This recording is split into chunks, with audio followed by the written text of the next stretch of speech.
tournament director that puts on a basketball tournament doesn't have to worry about inclement weather, doesn't have to worry about Mother Nature. He simply got to make sure they have the referees, the officials, enough balls, and away they go. Out here, you not only have to schedule the teams and make sure you have the brackets set, but you also have to worry about playing conditions. Yeah, absolutely. What kind of challenges that posed to you, especially in the last few years?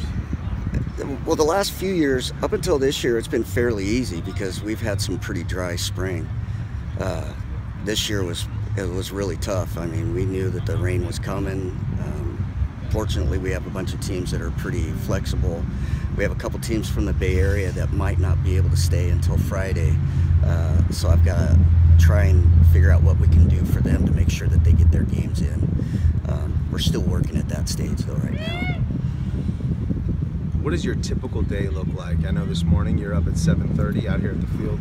You're also in class, shuffling back and forth.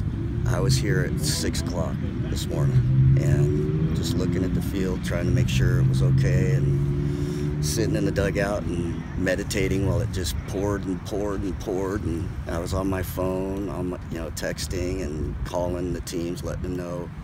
It was pretty wild. And then I had to go over to Ewing Irrigation, grab me about 15 more bags of turfus. And then when I got here, the administration found out that the tournament was canceled, so they took my sub away, so I had to go to my class. So I couldn't even work on the field. So that was the hardest part, is they told me I couldn't really work on the field. So 5 years into this as the tournament director, have you ever thought about handing the baton off to somebody else? I've thought about it, but I like it too much. I enjoy it, you know.